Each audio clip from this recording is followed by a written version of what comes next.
انا عايزك تحكي لنا ايه اللي حصل بالظبط. احنا كنا خارجين من مدينه الانتاج، معرفش هما فجاه اتهجموا على العربيه بتاعته ونزلوه. مين دول؟ مين اللي عملوا كده؟ اخوان تقريبا، معرفش هما 100 واحد بدقون وجلاليب والناس اللي انت عارف انهم بيعملوا قلق في البلد دول. معرفش نزلوا باسم من العربيه بتاعته خدوه. ايه اللي حصل؟ طب وقفوا اتكلموا معاه؟ لا مسكوه ضربوه على طول، مسكوه ضرب مش طبيعي على طول. انا ما اعرفش اصلا هم ضربوه ليه. احنا كنا لسه خارجين من البرنامج بتاعنا، لسه مخلصين تصوير حالا، انا ما اعرفش في ايه اللي حصل. كسروا العربيه وقعدوا يضربوا فيه وعوروه. طب كانوا بيقولوا له ايه وهم بيضربوه؟ قعدوا يقولوا له عدو الدين، يا كلب اهل النار، احنا هنوريك ازاي تتطور على سيدك مرسي. ما اعرفش، حسبنا الله ونعم الوكيل فيهم، حسبنا الله ونعم الوكيل. طبعا كلكم صدقتوا الفيديو اللي اتعمل وان انا متعور وكل دي يعني الشلفطه اللي انا فيها دي من الاخوان.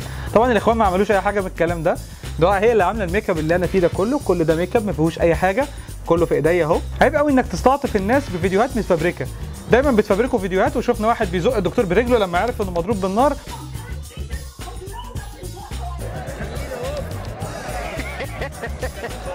عايز بقى ادي الاخوان نصيحه.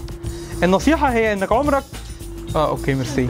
على فكره عمر القنوات الاجنبيه ما هتنفعكم، ولا الفيديوهات اللي بيركبوها لكم وتبانوا فيها ميتين الصبح في النهضه وبالليل في رابعه، كل ده مش هيفيدكم، ولا عمر هيخلي الناس تتعاطف معاكم، بالعكس هتفقد مصداقيتك جدا، وعمر ما حد هيصدقك بعد كده، حتى لو حد اعتدى عليك بجد. وخلي بالك ممكن اي طرف تاني يتبلى عليك ويفبرك لك فيديوهات برضه، وبرضه هيكون اشطر منك لانك مش شاطر في اي حاجه، حتى السياسه وقعت بعد سنه. بس انا قلت ان الفيديو متفبرك عشان ولا بحب اكذب ولا بحب اتبلى على حد.